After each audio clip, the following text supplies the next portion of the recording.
Periodista. Buenos días, Mariano, ¿cómo estás? Gusto de escucharte y de verte. Muy buen día, Julio, gusto saludarte.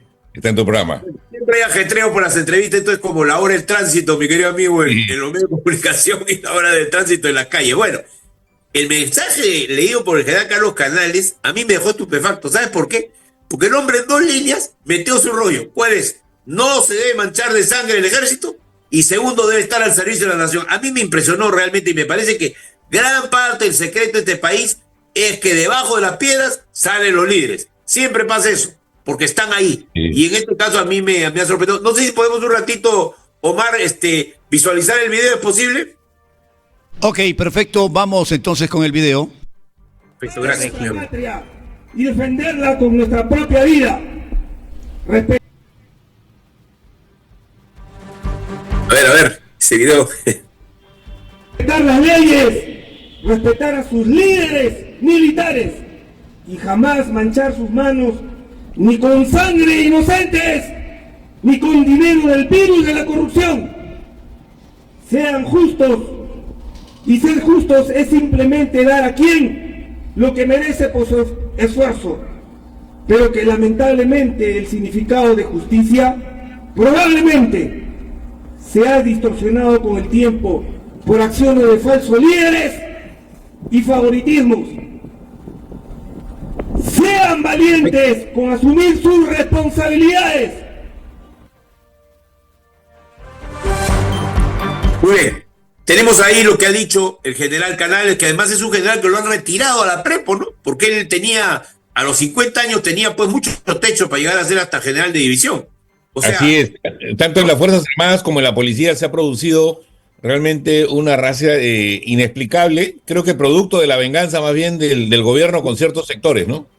Claro, mira, por ejemplo, el caso del otro día, Luciano López, que tú también lo conoces, que no habla mucho, pero cuando sale mete cada puñalada, ha soltado que el general actual jefe de la policía Sanabria es el puesto 212 de 250 de los ascensos. O sea, no es de los mejores de los peores. Entonces tú dices, si eso es él, y todo el mundo sabe que el señor Santibáñez no fue el primero en la clase, ni como abogado, ni tampoco en las aulas universitarias, no voy a decir qué notas tenía porque ya es meterse mucho, pero realmente uno dice acá los mediocres están floreciendo y además en este caso está votando a 67 oficiales de la DIVIA. ¿Qué opinas tú de esto, mi querido Mariano? Hablando de tu cara sí. De ministro del Interior, vamos a seguir luego hablando de defensa. Sí, mira, creo que tanto en el sector defensa como interior se está atropellando los derechos de muchos profesionales, ¿no? Militares y policías.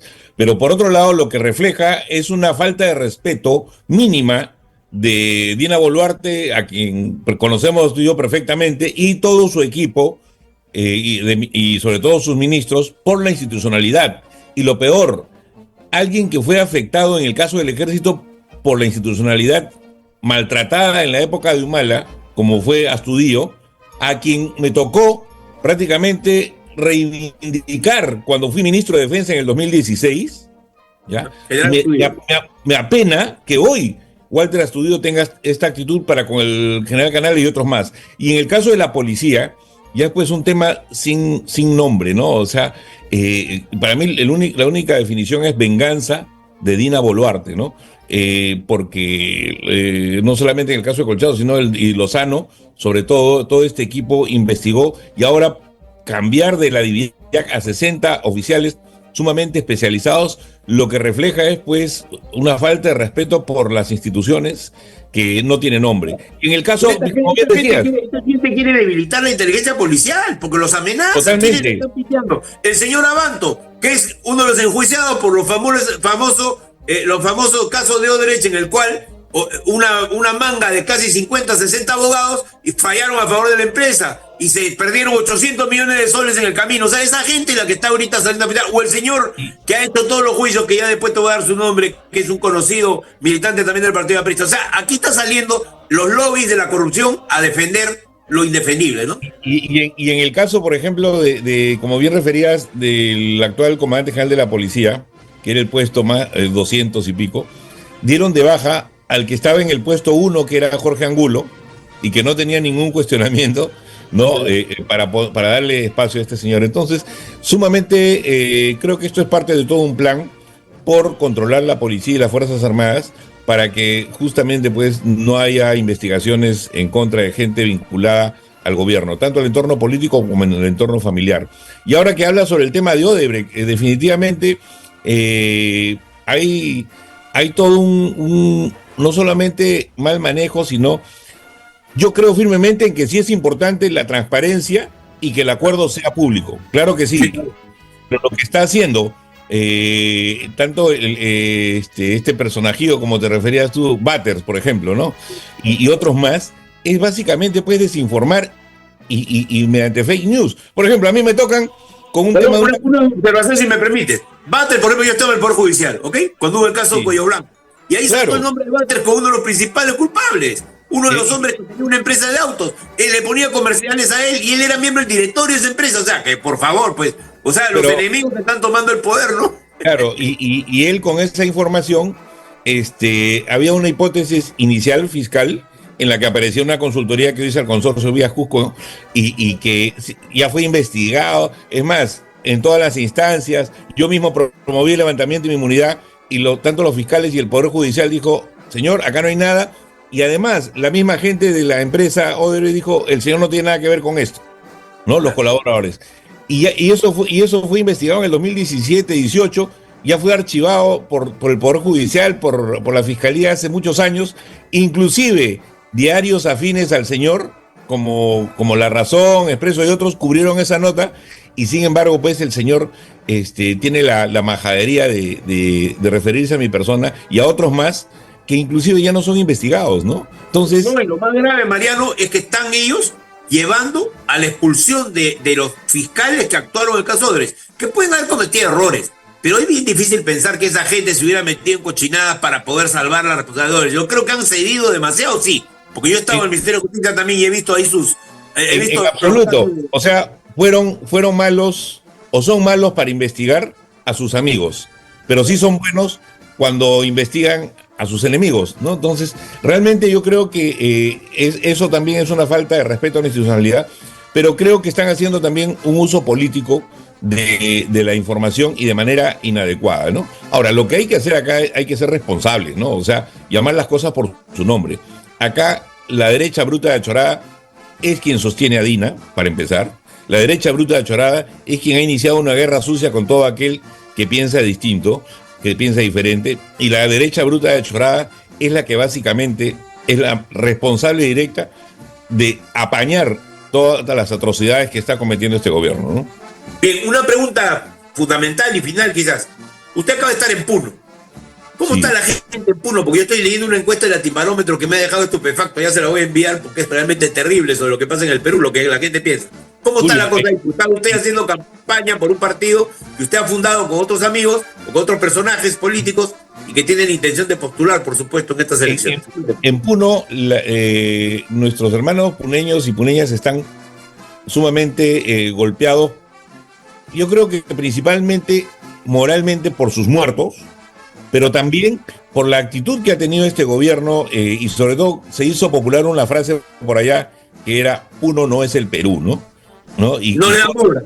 Y no le dan obras, ¿no? Claro, pero el decir que, digamos, que no pretendamos, lo que decía la presidenta, Puno no es el Perú, entonces el mensaje nuestro para escuchar justamente lo que pasa es, Puno sí es el Perú. Y he tenido la oportunidad de conversar con jóvenes en las universidades, con profesionales en el Colegio de Abogados de Puno, con distintas organizaciones de base, y lo que hay es un gran descontento popular, ¿no? Producto justamente del olvido, no de este gobierno solamente, sino de muchos otros, por la región Puno. Pero por otro lado, hay una efervescencia, digamos, y ganas de que la cosa cambie y de participar no solo en política, sino de participar en el quehacer cotidiano y empujar a que se superen no solamente los problemas de la informalidad en Puno y otros más, sino sobre todo de recuperar la institucionalidad y recuperar el respeto por la cosa pública, ¿no? Y en ese sentido hay un rechazo total al gobierno, ¿no? Y no creen en la política, eso sí, no creen en la política. Ese es el problema. Usted está como un apóstol y otros más recorriendo el país porque es un hombre democrático, reconocido además por su valor político, intelectual. Entonces le pregunto, ¿qué hace construyendo un partido político si la gente no quiere hacer nada con los políticos? ¿Cómo se cambia eso? Lo que pasa es que ¿Cómo se llama desde su partido? Disculpe usted que no le preguntan, ¿cómo se llama su partido? Salvemos al Perú. Y de Salvemos al Perú estamos impulsando también, paralelamente, la conformación de un gran frente social, ¿no? O sea, creemos que es necesario que todos nos unamos, inclusive con gente que puede discrepar, con la que uno no puede tener coincidencias totales, pero para encontrar una salida programática justamente para que nuestro país pueda salir adelante. Y juntos demostrarle también a nuestra ciudadanía, a nuestros hombres y mujeres en el país que no creen en la política, que aún se puede hacer un esfuerzo por ponernos de acuerdo y salir adelante. Yo creo que por un lado hay que ser realistas. La situación está muy fea, hay una guerra sucia, realmente esta campaña va a ser atroz, sabemos esto, pero por otro lado también necesitamos transmitir esperanza de que así como hay gente que ha envilecido la política, que ha ensuciado, que ha manchado la política, también habemos personas que queremos hacer que nuestro país sea viable y que esto cambie, ¿no? Muy bien. Muchas gracias, señor exministro de Defensa y del Interior. Quizás una última preguntita, si me permite. El tema de la policía. Claro. El tema de la policía. Mira, ahí estamos hablando de una perversión de una institución que es clave para la seguridad ciudadana, ¿no? O sea, el resultado de eso es que con la purga que han hecho, están quitando mandos que son para que sean fieles al gobierno. De un mediocre como el jefe de la policía actual. Lo lamento, pero se lo digo, es verdad. Así es. Y además, con un ministro del Interior que ya está claro de que no funcionan los estados de emergencia a pesar de la mentira que él ha dicho de que los alcaldes están felices con el estado de emergencia. Entonces, estamos hablando de una situación demasiado crítica, ¿no? O sea, que a uno esto es una responsabilidad penal ya, ¿no? O sea, una responsabilidad política y penal, ¿no? Por descuidar la seguridad. Sí. Hay no solamente ignorancia, sino hay una falta de liderazgo desde la presidenta Boluarte, ¿ya? Que es la responsable de esta situación. Un premier que no entiende en absoluto lo que está pasando, desconectado de la realidad. Lo dice, el premier dice que él no entiende, ¿no? Así Casi es. todos los días dice eso, que él no entiende lo que pasa, porque ellos deberían estar en primer lugar en las encuestas. Y un ministro, o varios ministros, pero con el ministro del Interior a la cabeza, haciendo de escuderos y protegiendo al entorno político y familiar de Dina Boluarte, pero despreocupados totalmente con el principal problema que aqueja a nuestro país, que es la inseguridad.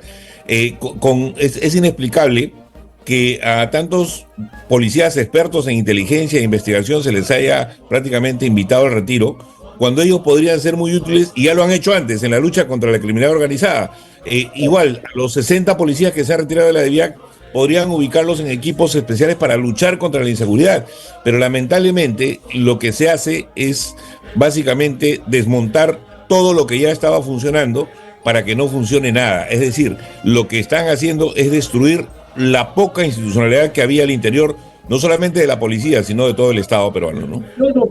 Yo sospecho que viendo la alianza con el señor Acuña, lo que está pasando con la complicidad, con todo el tema de la criminalidad en Trujillo, con lo que pasa en el Congreso, estamos en realidad ya, yo era reacio a eso, pero sí creo que ahorita estamos con las organizaciones criminales asumiendo más poder del que jamás pensamos. En el Congreso, sin duda, lo dije el domingo en una entrevista con Perú 21, en el Congreso se dictan leyes que favorecen a la criminalidad organizada sin ningún desparpajo, sin ningún rubor. Lamentablemente, quienes están al frente del Congreso hoy están haciéndole el juego a las economías criminales con la minería ilegal a la cabeza, pero también no nos olvidemos, este hecho aparentemente aislado de darle muerte a una persona, a una señorita y al taxista con 40 balazos, o sea, eso es un mensaje muy claro, que ellos tienen sicarios que al que está en contra lo silencian, ¿no? Doctor Mariano González, le agradezco muchísimo. Tengo que cortar porque si no me van a echar de la estación porque hemos hecho una entrevista. Muchas gracias. Muchas gracias, amigos. Me despido.